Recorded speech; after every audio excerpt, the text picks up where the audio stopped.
Fala em pé, não aguento. Boa noite. Tudo bem? Sejam todos muito bem-vindos. Vocês sabem que eu não consigo falar sentado, então eu sempre falo em pé.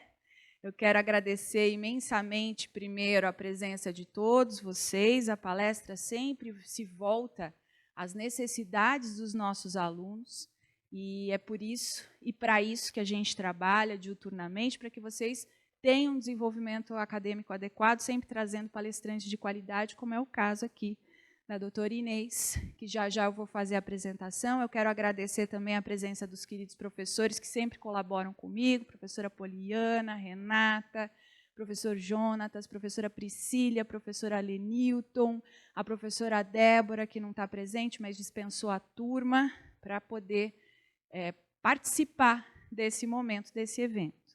Então, em nome do professor Rodrigo Gago, nós agradecemos a presença da Procuradora-Geral do Estado, que vai nos brindar com uma excelente palestra, não tenho dúvida.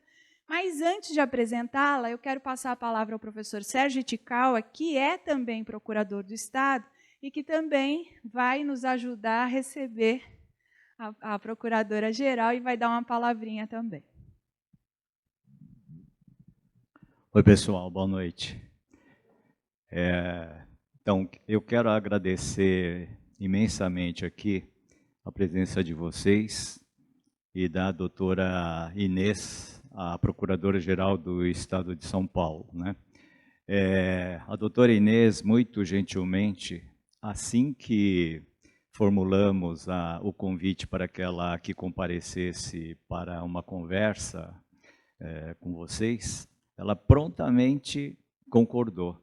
Nem disse, eu preciso ver, nada disso, né? Imediatamente ela concordou em trocar uma palavrinha com vocês aqui. Então, eu espero que vocês consigam aproveitar bem a palestra da Inês, como eu brinquei com ela agora há pouco. A Inês é uma procuradora desse século, e eu sou um procurador do século passado, tá vendo, gente?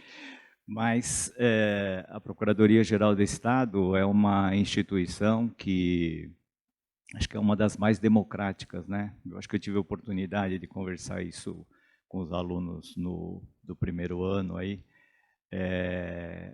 Não tem, além da aprovação no concurso lá de provas e títulos, né? Não tem nenhuma necessidade de apresentação de nenhuma autoridade, nada, né? Então, eu considero a mais democrática dessas instituições da área jurídica, né? Aproveitem bem, doutora Inês, mais uma vez, muito obrigado por prestigiar a nossa instituição. Vamos lá, então eu vou ler brevemente o currículo da doutora Inês, né? A doutora Inês Maria dos Santos, é mestre em Direito do Estado pela PUC de São Paulo e professora assistente do curso de especialização em Direito Administrativo da PUC de São Paulo. É Procuradora-Geral do Estado, como eu afirmei há pouco, e é a primeira mulher negra a liderar a Procuradoria-Geral do Estado. Eu vou fazer uma pausa, porque eu acho de extrema relevância a gente ter representatividade. Não só, né, uma questão jurídica, mas a questão de representatividade. Então, muito nos honra poder enaltecer profissionais excelentes que fazem parte das carreiras jurídicas, né, e que alçam degraus mais elevados na carreira jurídica. Então, eu quis fazer essa pausa para dizer, nós nos sentimos representados também. E o currículo é vasto, eu vou abreviar um pouquinho. A doutora Inês também foi assistente judiciária da PAJ e fez consultorias jurídicas na Secretaria de Saúde, Habitação e Departamento de Água e Energia Elétrica, o DAEE. Participou ativamente da modelagem junto à PPP do lote 1 do Pérola Byton, e teve uma atuação também junto ao governo do Estado de São Paulo desde 2018, conversávamos sobre isso antes do início da palestra. Mas a palestra é para vocês, é dela, quem brilha é ela, que vai trazer assuntos que vão certamente, ser muito profícuos para o desenvolvimento de todo mundo. Vou explicar só um pouquinho da dinâmica que a gente precisa estabelecer. Ao final da apresentação da doutora Inês, nós vamos abrir para perguntas, e nas laterais, o pessoal vai recolher as perguntas por escrito, tá? E aí, essas perguntas serão direcionadas à palestrante, que, com presteza, vai poder nos brindar aí com as respostas. As meninas que estão bem aqui na frente vão receber as perguntas, tá? Então, quem quiser já vai fazendo, vai escrevendo, entrega para as meninas e a gente faz as perguntas ao final. Muitíssimo obrigada, a palestra é sua, seja muito bem-vinda à nossa instituição.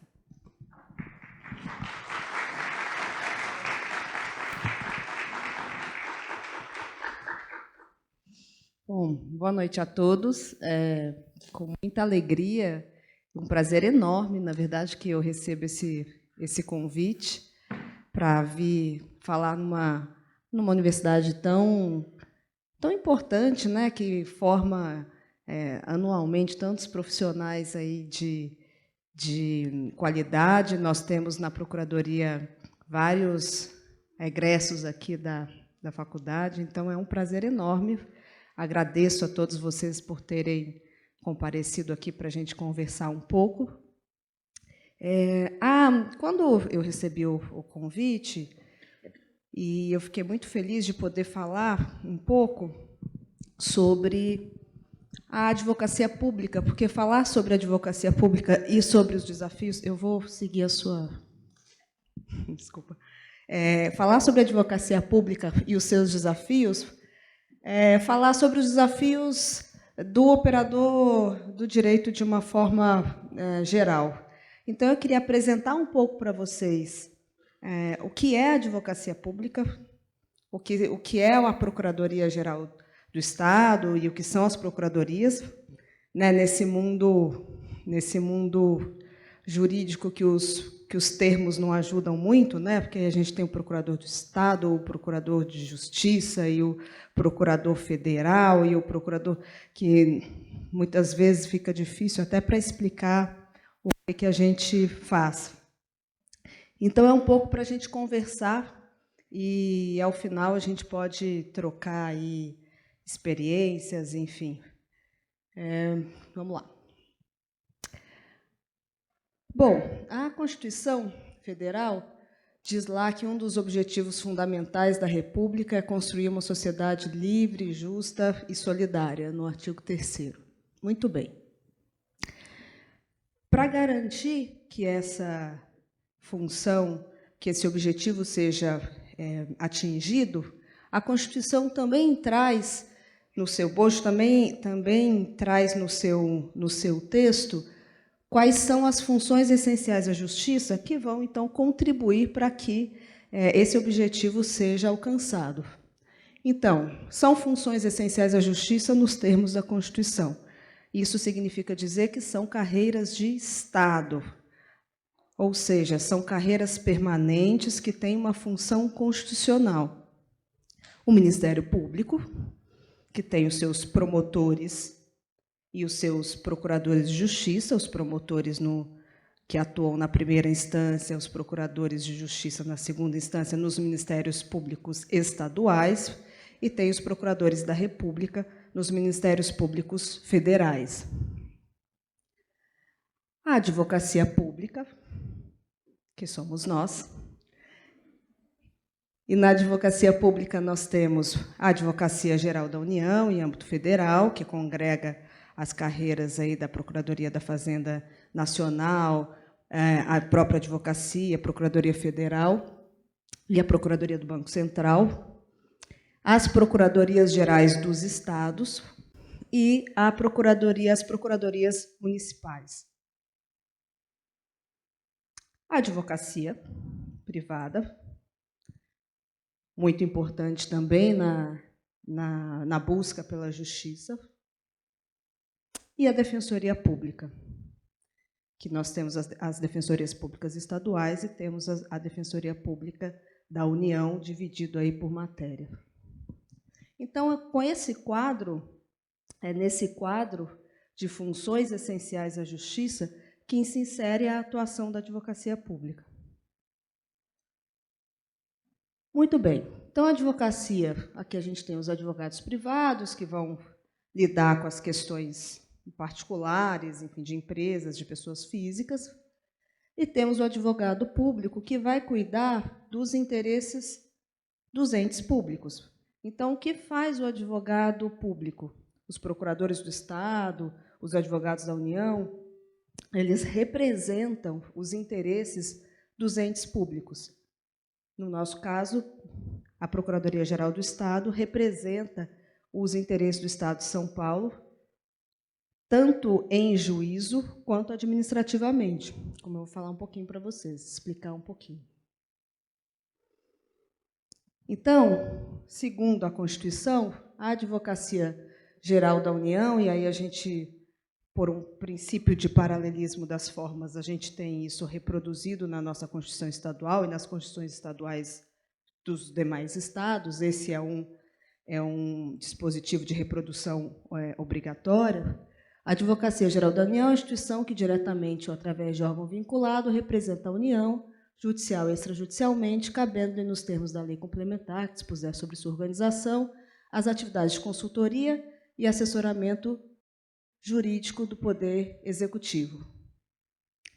Assim como o advogado-geral da União tem status de ministro, os procuradores gerais do Estado têm status de secretário de Estado. Então, nós estamos dentro do Poder Executivo, fazemos parte do Poder Executivo. Esse é o nosso locus, digamos, na divisão de poderes. Mas, muito embora nós estejamos no Poder Executivo e tenhamos e o Procurador-Geral tenha status de secretário de Estado, nós somos uma carreira de Estado. Então, a nossa função principal é a defesa a representação do Estado na defesa do interesse público. Então, muitas vezes, nós acabamos tendo que atuar nessa calibragem fina de defendermos os interesses do Estado e não os interesses do governo. Somos, por isso, uma instituição permanente e somos uma instituição de Estado com assento constitucional, e isso nos traz prerrogativas de estabilidade, enfim, outras prerrogativas, porque isto também nos traz a responsabilidade de atuação na busca de interesse público e não de um interesse apenas de governo, né, transitório. Aqui é a nossa reprodução, aqui é ainda nos termos da Constituição, falando que os procuradores do Estado e do Distrito Federal, organizados em carreira, na qual o ingresso dependerá de concurso público de provas e títulos. Então, veja que trata-se de servidores públicos estatutários, né? Não de servidores públicos seletistas, e servidores públicos estatutários que precisam ingressar na carreira por um concurso público, um concurso que costuma ser bastante difícil, né, Serginho? Assim, é um concurso realmente que exige, e espero vê-los nos próximos concursos daqui a alguns anos. Seria um prazer. E vejam no parágrafo único, aos procuradores referidos neste artigo é assegurada estabilidade após 3 anos, mediante avaliação de desempenho, após relatório circunstanciado. Então, aqui é o nosso estágio probatório. Então, se obtém a estabilidade, nesse sentido, a advocacia pública é uma carreira de Estado. É uma carreira que tem assento constitucional e é uma carreira essencial à justiça. E, por isso, essa prerrogativa. O que faz um advogado público? O que faz um procurador do Estado? Bom, veja, no caso de São Paulo, estávamos conversando um pouco antes, o Estado de São Paulo é um cliente bastante que nos traz bastante animação. Não há tédio na Procuradoria. São muitas formas de atuação. Então, nós podemos atuar na área da consultoria. E o que se faz na área da consultoria? O procurador aqui ele vai fazer a análise da viabilidade jurídica da instituição de políticas públicas, vai fazer a análise de projetos de lei que o Executivo queira encaminhar para o Legislativo, vai fazer a análise dos decretos que o Executivo queira eventualmente editar. Então, por exemplo, a Procuradoria do Estado de São Paulo teve uma atuação muito relevante na época da pandemia. Porque, na época da pandemia, como todos sabem, foram editados uma série de decretos para fazer a organização, essa reorganização forçada da sociedade, né, que foi necessária. E todos esses decretos, todas essas minutas, todos os contornos jurídicos daquilo que era necessário e toda a defesa do ato foi feita pela Procuradoria. A Procuradoria também, por exemplo, tem uma atuação aqui no âmbito da consultoria muito importante na estruturação de projetos de infraestrutura. Então, concessões, PPPs. Então, por exemplo, a Procuradoria tem uma grande atuação nos projetos, teve uma grande atuação nos projetos rodoviários, nas concessões rodoviárias do Estado de São Paulo, no próprio projeto de habitação social que existe hoje ali no centro de São Paulo, na região da Cracolândia, no projeto de PPPs dos hospitais. A Procuradoria vem, junto com o corpo técnico do governo, construindo, ajudando nessa conformidade jurídica, dando conformidade jurídica à atuação e à construção das políticas públicas. É esse assessoramento jurídico do gestor público. E uma coisa que é muito importante, é uma contribuição que a carreira dá, é que, como nós somos uma carreira de Estado, e por isso nós somos uma carreira perene, eu brinco que nós estamos e nós estaremos, nós também temos a memória das coisas. A gente tem, e essa memória, ou seja, a razão pela qual algumas políticas públicas foram desenvolvidas, a razão pela qual algumas decisões foram bem-sucedidas e outras não foram bem-sucedidas, é uma memória, essa memória da perenidade, da burocracia, num sentido positivo, no sentido weberiano, é uma contribuição que a advocacia pública pode dar. Porque isso é uma questão cultural brasileira, que eu acho que até vem mudando, mas ainda há pouca... eu acho que nós ainda temos pouca cultura de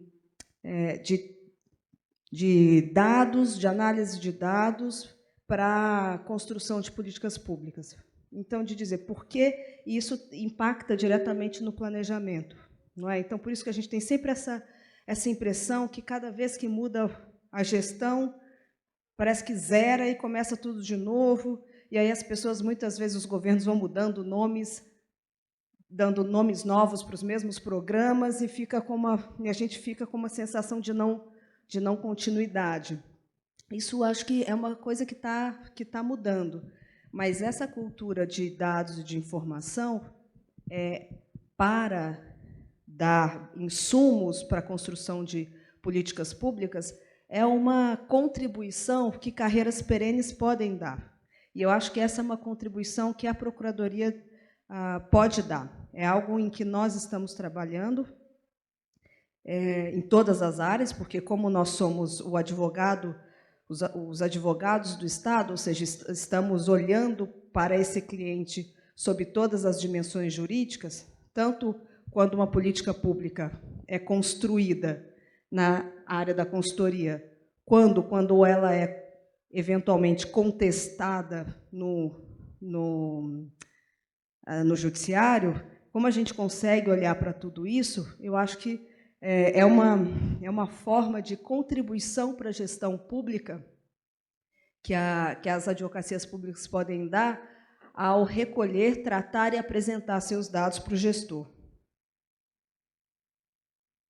A área do contencioso, que faz a defesa judicial do interesse público, aí a representação da fazenda pública em juízo, em toda e qualquer ação, tanto quando o Estado é demandado, quanto quando o Estado é autor. Como é que funciona essa grande estrutura da advocacia pública, que eu apresentei que isso de formas talvez um pouco mais ao norte ou mais ao sul, mas mais ou menos essa é uma estrutura que está presente em todas as procuradorias, em todas as advocacias públicas do país. E como é que lá na Procuradoria-Geral isso acontece? Viu, Serginho, eu coloquei a foto para você matar a saudade, para você ir lá tomar um café no gabinete da Pamplona. As nossas áreas de atuação são...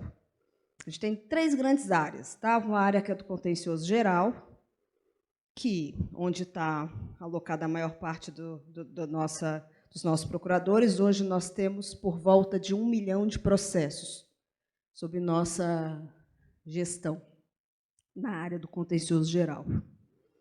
E aqui é muito variada a atuação.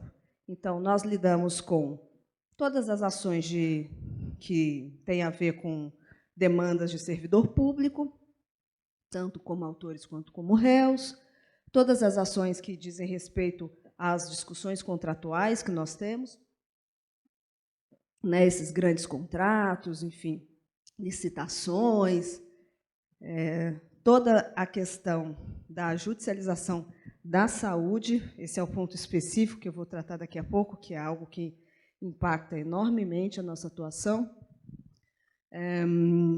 Enfim, temos um pouco de tudo aqui. De vez em quando chegam umas coisas do tipo, semana passada, uma disputa no Tribunal Marítimo.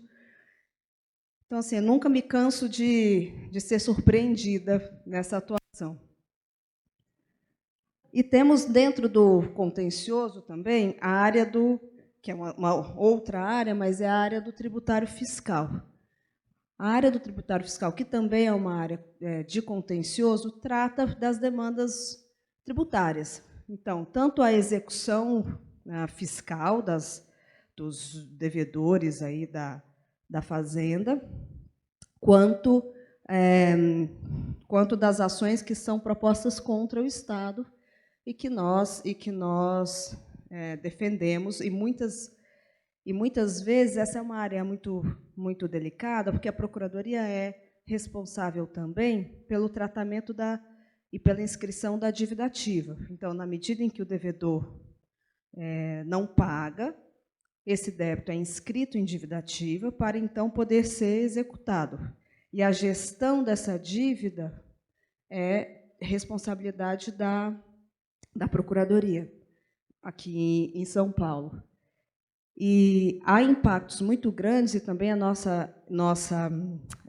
também a nossa competência, a defesa do Estado em ações tributárias, e isso tem impactos muito relevantes, porque existem teses que são criadas em escritórios especializados, escritórios tributaristas especializados nessas teses, e quando isso vem, o impacto é muito grande, muitas vezes de volume, e muitas vezes de impacto na arrecadação. Então, essa é uma atuação estratégica muito importante da Procuradoria. E as áreas das consultorias, que funcionam dentro de cada secretaria do Estado. Então, a Secretaria da Educação tem uma consultoria, a Secretaria da Saúde tem uma consultoria, a Secretaria de Desenvolvimento Social. E nessa atividade, uma das coisas que é muito interessante é essa participação na formulação de política pública, o que nos leva a ter que conhecer um pouco da política da ponta. Então, quem está na Secretaria de Educação precisa entender um pouco do sistema de ensino, das necessidades. Quem está no desenvolvimento social precisa entender do sistema integrado aí do SUAS, do Sistema Único de Seguridade social, quem está na Secretaria da Saúde precisa ter um bom domínio do SUS e das políticas. A gente acaba entendendo, assim, por dentro, como as políticas públicas são construídas, quais são as demandas, quais são os desafios. Bom, falando de alguns dos desafios da advocacia pública, como são muitos, eu escolhi só alguns para também não assustá-los, né? Caso vocês pensem se no futuro, não é? Aí a pessoa vai falar, nossa, eu não tenho muito problema, não quero não. Mas vamos lá. O primeiro grande problema, que é da advocacia pública e é do sistema, de uma forma geral. Eu falo que é da advocacia pública porque o maior demandante hoje, o maior cliente do Poder Judiciário é a Fazenda. As municipais, as estaduais, a federal, no âmbito da Justiça Federal. Então, nós litigamos muito. E nós temos uma cultura de litigiosidade. Nós temos essa cultura, ela é forjada, nós somos forjados assim nas faculdades de Direito. Né? A gente tem essa cultura da litigiosidade, que acaba sendo, de certa forma, acaba traduzindo uma cultura da nossa sociedade, que é a cultura de entregar para alguém a solução do seu problema. É uma cultura social. Né? Então, os juizados, por exemplo, estão aí lotados um pouco por conta disso. Então, dois vizinhos brigam, eles querem que um terceiro intervenha. Né? Essa cultura de entregar para o Estado toda a administração e a arbitragem dos nossos conflitos. E o que a gente tem hoje é um sistema altamente assoberbado, em níveis críticos, e que a gente está lutando. Hoje, a grande luta de um advogado público, privado, é que o juiz leia a petição dele. Essa não é uma... E os juízes não é que não fazem, porque os juízes têm milhões e milhões tem 3 milhões de processos nas suas varas. Muitas demandas repetitivas, então a gente viu agora a reforma do Código de Processo Civil, porque vocês sabem que, eu não sei assim, em que momento vocês estão do curso, mas o Código de Processo Civil atual, ele é novo, viu, para a maioria das pessoas. Então, porque quando a gente fala novo código, você vai se entregando um pouco. Então, por exemplo, eu falava novo Código Civil, não dá para falar mais isso. Porque isso é... O Código de Processo ainda vai lá. Mas o Código de Processo traz muitos instrumentos que tentam dar uma solução para isso, encaminhar um pouco, isso que virou um problema que vai criando, que vai crescendo numa progressão geométrica. Então, os tribunais superiores fazem um esforço enorme para nada subir. Recentemente, eu estive em Brasília, numa reunião para assinar um convênio, sobre o qual eu vou falar daqui a pouco, com o STJ, e conversando com o presidente, ele estava me dizendo que ele decide 1.500 processos por dia. Assim, do que nós estamos falando, né?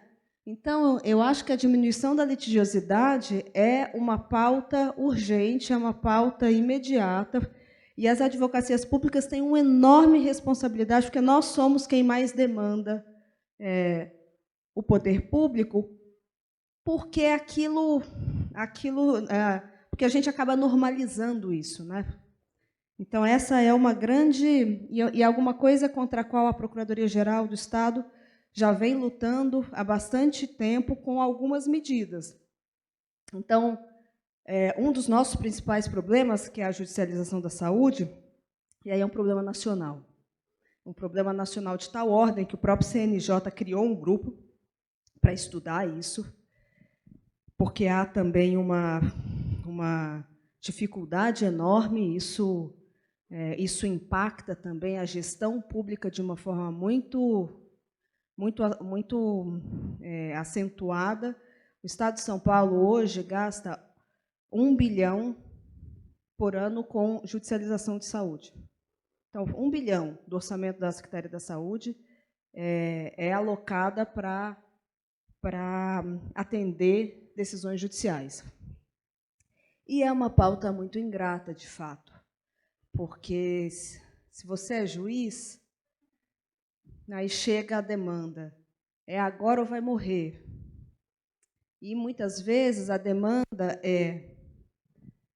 A gente teve recentemente o caso de uma injeção para tratar de uma doença que é a espinha bífida, uma doença específica, muito grave em criança, e é algo como 1 milhão cada uma das injeções.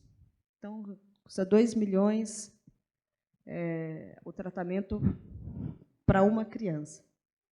Com 2 milhões, você trata muitos pacientes de diabetes, que é uma doença que é um problema crônico. Mas o que vale mais? Difícil, né? Essa não é uma questão super complicada. E a judicialização de saúde tem trazido alguns desafios que têm exigido soluções de mediação. Por exemplo, recentemente, na pandemia, esse foi um grande aprendizado. A Justiça Federal, o TRF, criou uma Câmara de Mediação no TRF, porque eram tantas as demandas, e na pandemia essa questão ficou ainda mais agravada, porque aí não se sabia de nada mesmo, o mundo inteiro ficou a reboque de uma doença que estava sempre surpreendendo todo mundo. Enfim, e o TRF criou essa Câmara aqui, em São Paulo criou em vários lugares, mas criou aqui essa Câmara de Mediação e deu muito certo. Tanto que eles resolveram manter isso. E a gente teve algumas vitórias interessantes, recentemente, no caso da saúde. O que acontece com a judicialização da saúde? A maior parte vocês sabem, e agora todo mundo sabe, inclusive quem não é do direito, que o SUS é um sistema em que cada um dos entes tem uma competência repartida, né? Então, justamente para que não haja sobreposição e para que haja uma maior eficiência em termos de alocação de recursos, se disse, a União faz isso, os estados fazem aquilo, o município faz aquilo, conforme a atuação de cada ente, né? Então, aquela primeira assistência do município, os estados vão ficar com hospitais de média complexidade, a União vai adquirir medicamentos mais onerosos, enfim. Mas, apesar disso, a Constituição também fala que o direito à saúde é universal e é competência de todo mundo. Há uma solidariedade nisso. Então, pronto, as ações eram ajuizadas de uma forma geral em face de municípios, são ajuizadas de uma forma geral em face de estados e municípios. E da União, não. Até porque contra a União, a Justiça Federal, mais complicado. E muitas demandas são demandas de competência da União. Isso o Supremo julgou em repercussão geral, disse, olha, cada um tem que pagar aquilo conforme a sua competência, mas a gente não estava conseguindo aplicar isso aqui. E aí a gente começou a entrar com várias reclamações, aí o Tribunal de Justiça finalmente se vergou e começou a encaminhar as ações para a Justiça Federal, já que a União era chamada à lide. E, com isso, quando a Justiça Federal olhou, quando o TRF olhou, falou, não, vamos levar para a Câmara, vamos fazer um grande acordo. E estamos agora em processo de acordo com a Advocacia Geral da União, com a AGU, para criar um fluxo de ressarcimento desses gastos que são feitos pelo Estado com aquisições de medicamento de alto custo, ou medicamentos que ainda não foram internalizados pela Anvisa, aprovados pela Anvisa, um custo que não passe pela judicialização. E essa é uma mudança de cultura muito importante, porque existia esse princípio da indisponibilidade do interesse público, ou seja, que a gente não pode transigir com nada que seja do interesse público, que nada que seja público, acabava por engessar demais essa atuação e a levar necessariamente sempre para a judicialização. Então, essa mudança de cultura tem surgido bons efeitos, bons frutos. Uma das coisas que a gente fez também na PGE é a chamada inversão da lógica recursal. O que isso significa? Significa que a regra lá, hoje, é não recorrer aos tribunais superiores, né? STJ e STF. Essa é a regra. A interposição de recursos só se dá quando é uma causa nova, inédita, né, ou quando a decisão a ser recorrida realmente fira alguma súmula, porque, senão, a regra é não recorrer. E aí, com isso, a gente, o que faz? Identifica as demandas repetitivas e para de ficar pressionando, fazendo essa pressão imensa nos tribunais. Isso gerou uma diminuição de mais ou menos 50% dos nossos recursos. É uma forma de racionalização também, de colocar energia naquilo que faz diferença. Dentro desse desafio, existem as práticas de mediação na administração pública, que vêm se tornando cada vez mais frequentes e vêm se tornando cada vez mais aceitas mesmo. Trago aqui como exemplo a arbitragem. O que acontece com a arbitragem? Que isso era uma coisa, era uma questão. Não, que não pode ter arbitragem da administração pública de jeito nenhum, que não pode transigir, que só quem pode aplicar o direito para a administração pública é o judiciário. E a arbitragem surge como uma demanda para a gente muito grande, especialmente por conta desses grandes contratos de infraestrutura. Porque o que acontece? Nesses grandes contratos, geralmente a empresa que vem, mas ela busca financiamento. Ela não tem uma dinheirama danada para fazer uma obra de metrô, ou para fazer a duplicação de uma estrada. Ela busca financiamento. O que ela tem é crédito e um bom projeto. E o órgão e o financiador olha também para o Estado ou para o ente que está contratando. Olha e fala, esse pessoal paga e tal, tem crédito, beleza. Então, é mais ou menos assim. Só que também se olhou e falou, mas qualquer problema que der, eu vou para o judiciário e vou ficar 65 milhões de anos lá litigando, aquilo não vai dar certo. A arbitragem é uma forma de solução de conflitos muito já consagrada em grandes contratos de empresas privadas. Isso começou a virar uma demanda, nós trazermos cláusulas de arbitragem para os nossos contratos, para os nossos grandes contratos, para melhorar o rating dos nossos projetos, para que eles se tornassem mais atrativos. Muito bem. Aí surge um segundo desafio. A arbitragem tem uma lógica própria.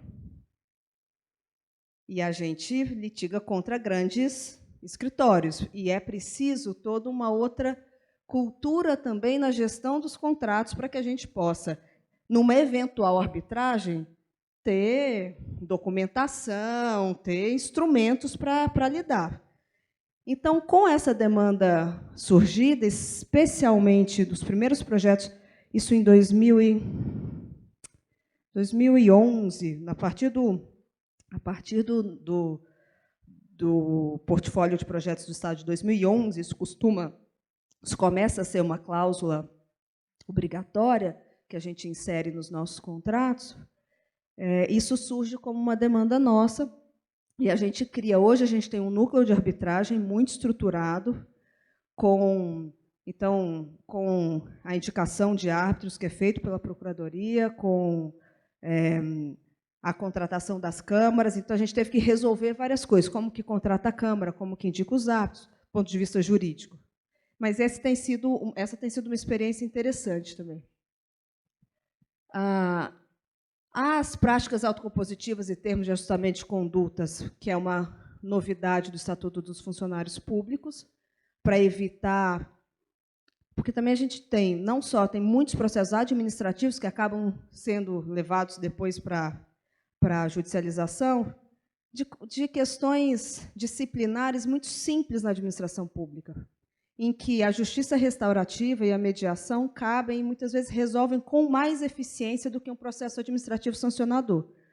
Então, às vezes, a discussão entre funcionários, entre dois servidores, que configura falta de urbanidade no estatuto, então é uma falta disciplinar, que muitas vezes a prática dessas outras formas de solução de conflito acabam gerando até um efeito mais eficiente do que um processo administrativo que toma tempo, porque tudo é custo para o serviço público.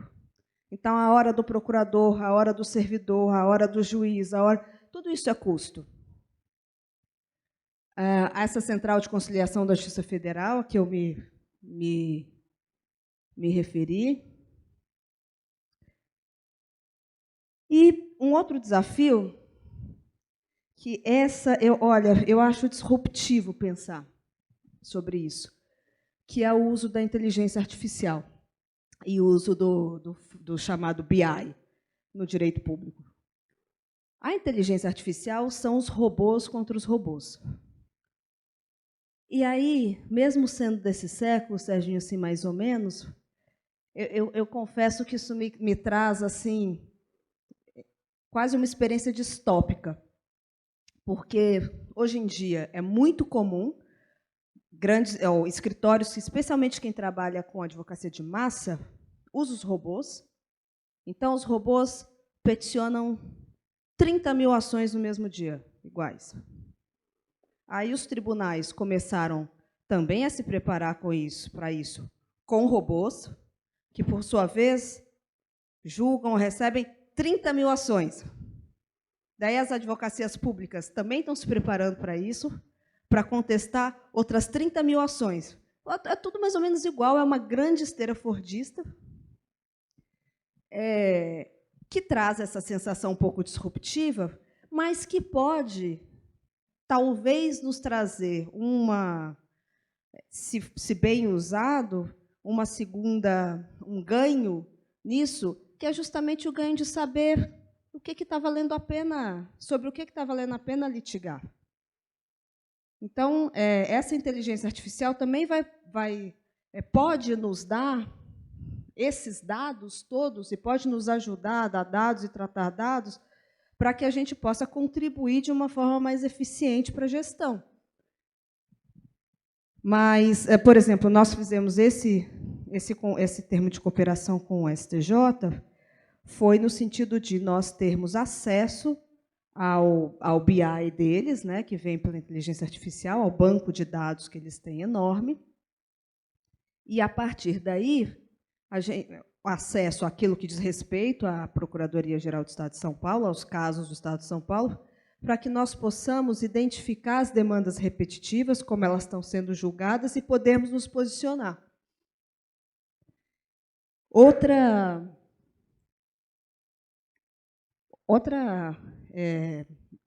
Outro talvez ganho desse chamado BI, que são nada mais que são esses centros de dados, né? Muitos dados colocados concentrados ali, e que é uma experiência que na Procuradoria do Estado já está em pleno funcionamento e com grande sucesso, que é a cobrança de devedores qualificados na dívida ativa. Porque o Estado de São Paulo tem um crédito gigante, de bazilhões de reais. Mas a hora que você vai ver, o crédito bom mesmo, aquele que a gente efetivamente tem alguma chance de receber, é bem menor que isso. Então, com o uso da inteligência artificial e desses BIs, desses centros de dados, nós podemos identificar quais são os credores bons. Como que a gente qualifica, portanto, a nossa atuação? Como que a gente vai atrás de quem realmente tem dinheiro para pagar? E para de ficar gastando tempo com empresas que já estão fechadas, com empresas que estão falidas, porque senão você fica numa enxugação de gelo, é isso, com muita gente trabalhando para retorno nenhum. A gente tem usado isso não só para credores, para devedores qualificados, mas também no combate de fraudes, com uma atuação conjunta com a polícia, Ministério Público, enfim, com grande sucesso aqui. Esse é o acordo que a gente firmou com a STJ também para ter algumas soluções consensuais de controvérsia. Enfim. O quarto e último desafio que eu queria trazer para vocês, até porque eu sei que vocês estão em final de semestre, que vocês têm prova e que está muito frio, então não vou judiar mais. É o chamado consequencialismo nas tomadas de decisões administrativas e judicial, que conversa com todo esse resto, né? Porque já não é de hoje que as decisões elas têm, de forma mais ou menos, de maneira mais ou menos clara, elas têm levado em conta o que se chama de consequencialismo, que é um termo muito usado na análise econômica do direito. Que a ideia é muito simples, o direito, embora seja uma ciência isolada para estudo, a sua aplicação empírica se dá no mundo dos fatos. Então, não adianta você construir uma grande tese acadêmica que pode ser muito redonda no laboratório, mas a hora que você aplica ela no mundo dos fatos, ela tem consequência. E essa é um pouco a discussão que se dá aqui. Então, esse consequencialismo e a análise econômica do direito é o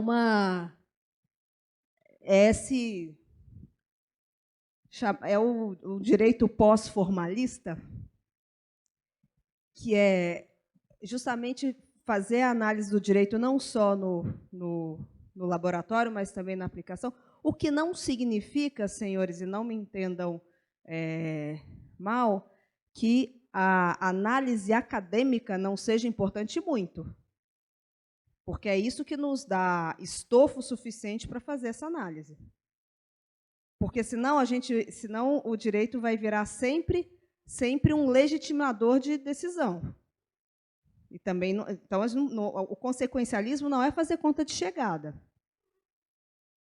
Então o estudo acadêmico do direito ele é muito importante. Mas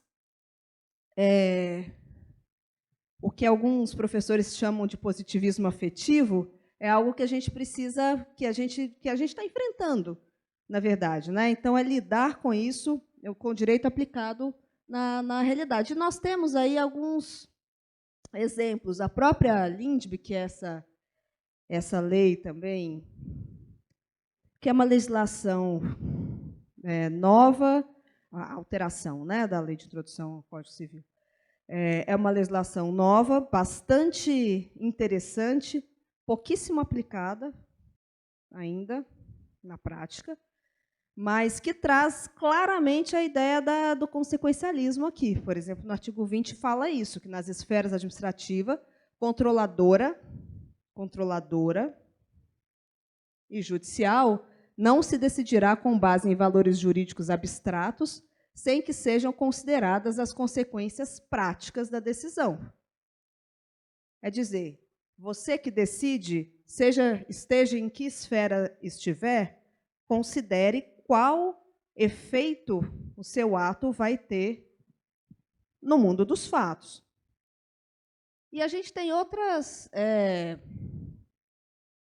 aqui isso vai valer para todo mundo, né? E a gente tem alguns exemplos disso. Então, a suspensão de segurança, por exemplo, nos mandados de segurança, enfim, acabam passando por um raciocínio consequencialista, né? Tanto que a gente precisa demonstrar grave lesão, enfim. É um raciocínio consequencialista que o judiciário faz. Também, quando no controle concentrado de constitucionalidade, quando o Supremo, por exemplo, faz uma modulação dos efeitos pró futuro, estão dizendo, não, essa lei é inconstitucional. Bom, se ela é inconstitucional, ela precisa ser extirpada do mundo jurídico desde sempre, né? Mas, a depender das consequências, não é possível voltar desse jeito. Então, a gente precisa fazer essa modulação pró futuro e, às vezes, uma modulação, às vezes é não aplicada aqui para frente, às vezes é dar um pouco mais de tempo para que isso aconteça.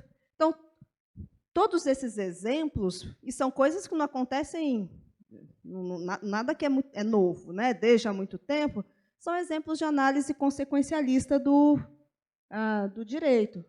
Agora, o que acontece e como que isso nos afeta? Quais são as práticas que nós podemos, as técnicas que nós podemos usar com relação ao consequencialismo? Por exemplo, abrir um contencioso, abrir uma discussão sobre os efeitos da decisão. Então, essa é uma atribuição que o advogado público precisa desempenhar. É uma análise necessária na nossa atuação. Um outro desafio, que aí é um desafio para os operadores do direito de uma forma geral, é ter bancos de dados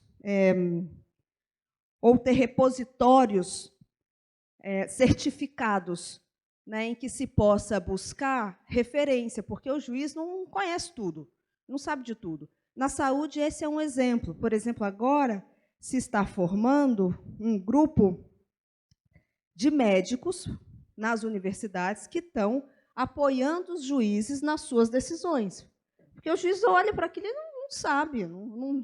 É preciso ter esse repositório, com dados de IBGE, com dados de universidades. Enfim, então, todos esses são desafios e são técnicas que vão nos ajudar a lidar com esse consequencialismo, que, no caso da atuação pública, é ainda mais grave, porque nós podemos ter efeitos muito impactantes na gestão. Então, é um desafio que se impõe na atuação da advocacia pública.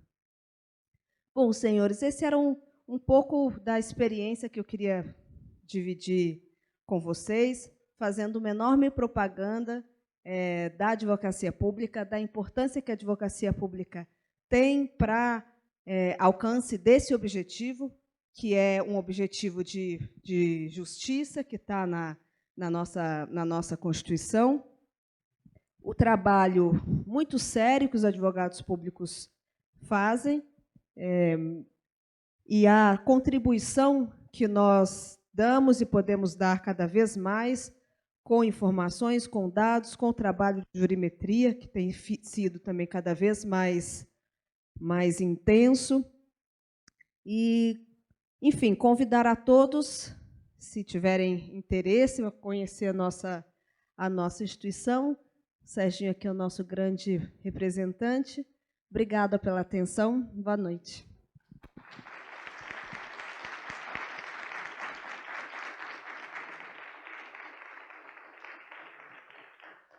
Bom, acima de tudo, meus parabéns pela explanação. Eu queria saber se temos perguntas. Pode ser. Alguém tem alguma pergunta?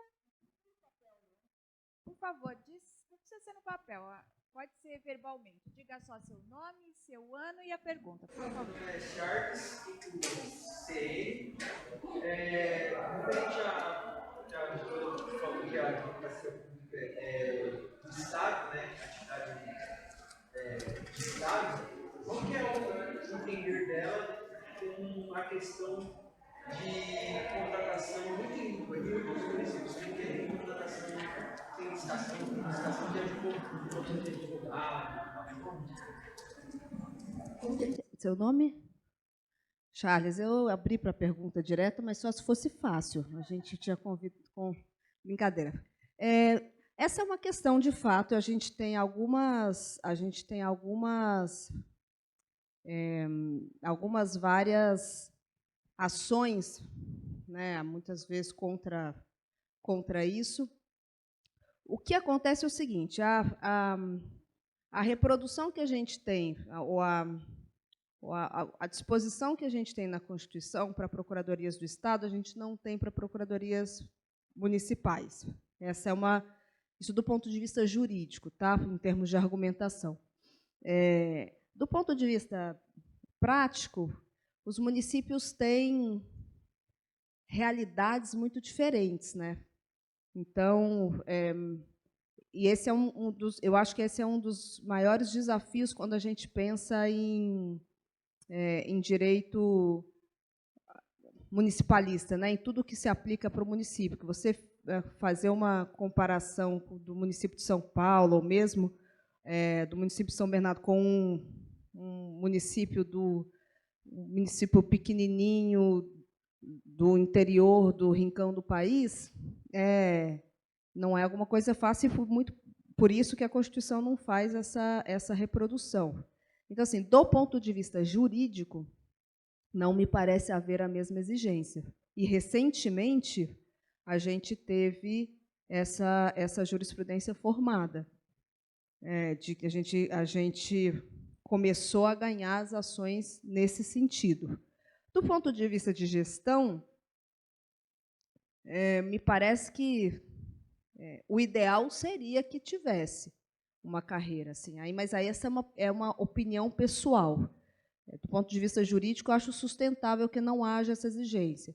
Agora, do ponto de vista de gestão, tanto quanto possível, carreiras perenes são carreiras que dão maior, eu acho que dão maior proteção à boa implementação de políticas públicas, fazem um filtro melhor, nos dão uma qualidade de burocracia, de novo, a burocracia não no sentido demonizado da palavra, mas no sentido de procedimentalização, de transparência, nesse sentido, sim. Então, separando as duas coisas, me parece que é isso.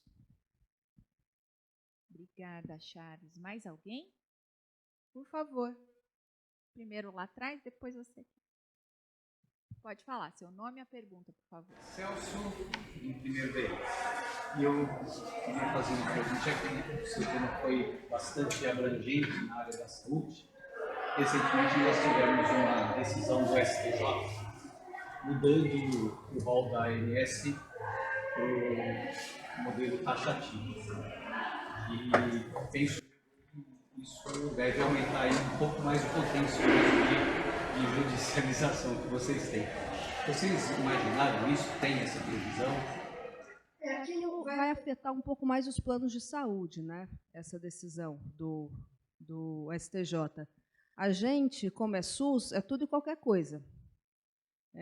Como a Constituição fala de universalidade na saúde, né? Esse princípio da universalidade, isso, em tese, autoriza os usuários de saúde a pedirem qualquer coisa, mesmo tratamentos ou medicamentos que não contem com a aprovação da Anvisa, tratamentos feitos no exterior. A gente tem várias demandas para fazer um tratamento em Cuba, para fazer um tratamento nos Estados Unidos, para fazer tratamentos experimentais. Então, essa decisão do STJ até poderia nos ajudar, de certa forma, dizendo, olha, é possível restringir, mas o princípio da universalidade que rege o SUS, e esse é o desafio, porque o atendimento é universal, mas o recurso não. O recurso é finito. E isso que traz esse desafio, que são desafios de gestão e, às vezes, desafios éticos mesmo. Né, Obrigada, Celso. Agora aqui, por favor, seu nome e a pergunta. Sou o Lucas, do Ponto BN. Eu queria perguntar mais no âmbito social, da sua trajetória pessoal. Foi frisado no começo da palestra que a doutora ser a primeira mulher preta, né, a integrar a procuradoria. E eu queria entender, a gente tem esse âmbito privado, né, toda essa luta por representatividade, e isso é relevante, é muito relevante, mas no âmbito público, como foi para a doutora? Se a senhora passou por algum enfrentamento, se isso pode ser aplicado na forma como você trabalha, como que funciona? Olha, acho o seguinte, a procuradoria é uma carreira branca, como quase todas as carreiras jurídicas são, porque são uma carreira elitizada, como quase todas as carreiras jurídicas são. É uma carreira que, no último concurso realizado, é uma carreira que até hoje não fez nenhum concurso com cotas raciais. Então, não é, eu acho que isso tá mudando, essa é uma pauta minha, pessoal, que eu estou levando para a carreira, porque aí eu acho que é uma missão de vida, na verdade, transcende a minha... Eu estar aqui hoje, nessa posição, representando o povo preto, transcende muito a minha pessoa. É muito além de mim.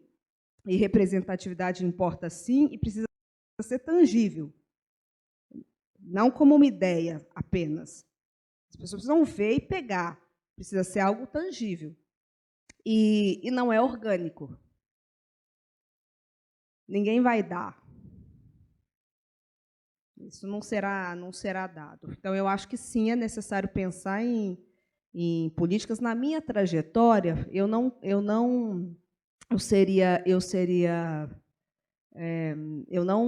tenho um histórico de discriminação na carreira. Eu não tenho essa experiência. Não é uma carreira, é uma carreira...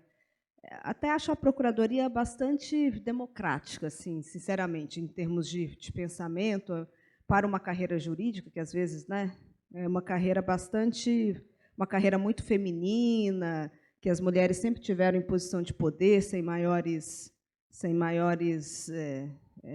problemas, mas então eu não tenho essa experiência. Você me perguntou da minha experiência pessoal, eu não tenho essa experiência na carreira, tenho essa experiência na vida, mas não tenho essa experiência na carreira. E tenho sido muito questionada sobre isso,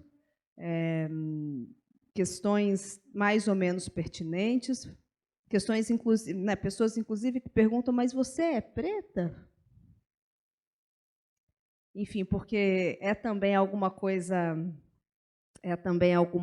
que nos negam, né? Então, o termo pardo e nos colocar nesse lugar de pardo é um jeito de negar a nossa origem, de nos fazer negar a origem. Mas, concretamente, a proposta que eu tenho feito ali dentro, um dos meus objetivos nessa gestão é fazer um planejamento estratégico da PGE, que é alguma coisa que eu acho muito importante em termos de governança. E, nesse planejamento estratégico, a pergunta que eu tenho feito para os colegas, que PGE que nós queremos para o futuro, também traz a pergunta da diversidade. Como que nós vamos tratar essa questão em todos os nossos âmbitos, não só para procuradores, para servidores, para estagiários, para como é que nós vamos tratar isso. E eu acho que é um pouco isso. Eu acho que a representatividade importa, sim, e quando você chega nesse espaço, isso é ainda mais, para mim tem sido ainda uma experiência ainda mais forte nesse sentido. E eu acho que é luta, Lucas, é luta de todo dia. E é isso, e essa pauta eu tenho levado sim para a carreira. Obrigada, Lucas. Mais alguém? Por favor. Bom, como eu trouxe uns problemas bem grandes, eu diria o seguinte: eu acho que,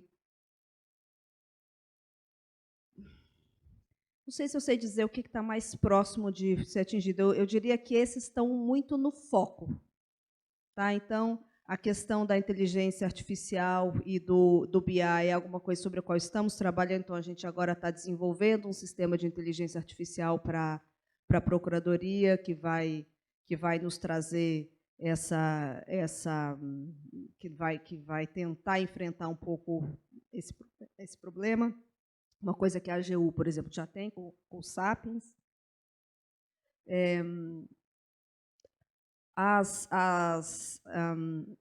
O desafio da diminuição de litigiosidade é alguma coisa sobre a qual nós estamos trabalhando.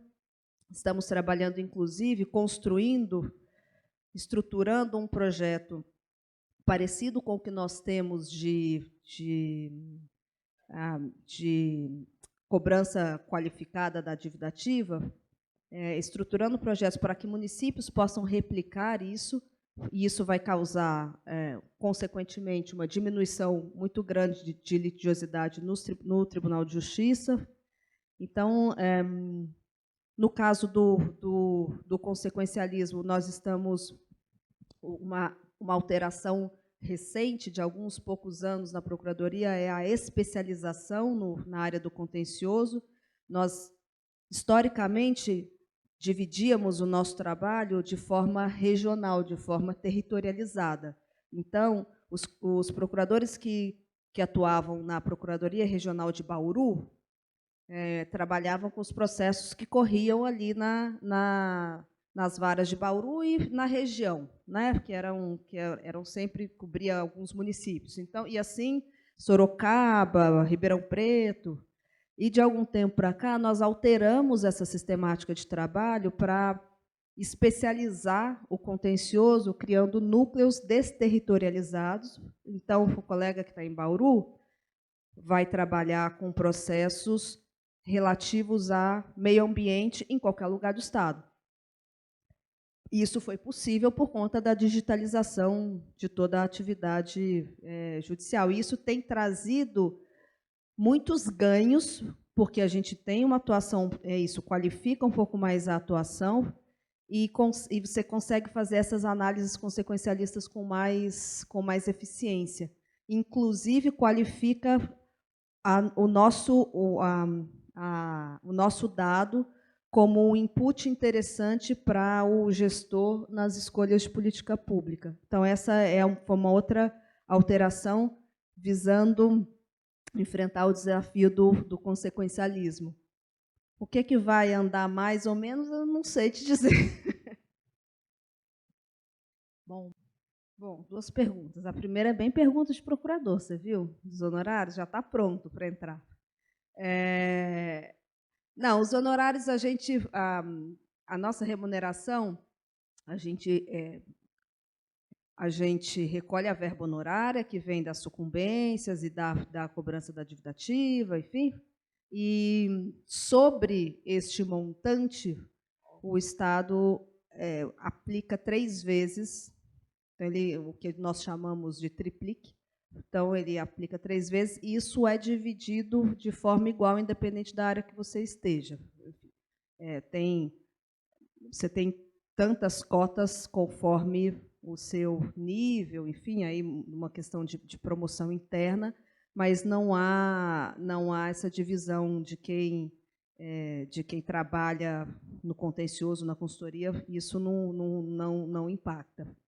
Mas, já te adianto, os honorários são cortados no teto por decisão do Supremo Tribunal Federal, infelizmente. Com relação a esse programa, não sei se você está se referindo ao programa dos residentes jurídicos, que é um programa em que, em nível de especialização, então, a gente já teve um primeiro edital, um programa piloto, hoje nós temos 30, nós vamos abrir edital para o ano que vem, mais 30 residentes jurídicos. O residente jurídico ele ganha uma bolsa e o curso de especialização na Escola da Procuradoria.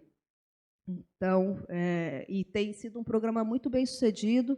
Nós temos ótimos resultados também, porque é um estudo, é uma parceria, né, que mais qualificada, porque aí é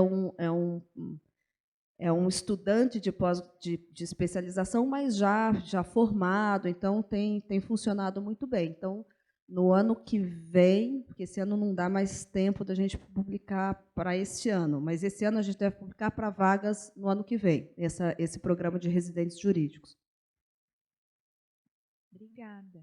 Eu quero mais uma vez agradecer imensamente a presença da doutora Inês Maria dos Santos Coimbra, que nos brindou com esse panorama geral sobre a carreira, que eu não tenho dúvida que é do interesse de todos os estudantes, especialmente aqueles que já estão aí pertinho de concluir o curso e já estão antevendo o que vão, né, que caminho seguir, e mesmo quem está em anos mais do início, eu não tenho dúvida também que tem muita curiosidade. É uma das primeiras manifestações de interesse dos nossos alunos, normalmente em relação a carreiras jurídicas públicas. E a Procuradoria, sem dúvida nenhuma, é uma delas. Então, para nós é uma imensa honra, uma explanação clara, didática, que trouxe, inclusive, os desafios, porque não adianta só falar da parte boa, a gente tem que falar também dos desafios e de todas as dificuldades da carreira. Eu só tenho a parabenizá-la pela palestra, pela trajetória, e as portas estão abertas para outras oportunidades. Não tenho dúvida que não será a última vez que nos encontramos. Muitíssimo obrigada. Obrigada, gente.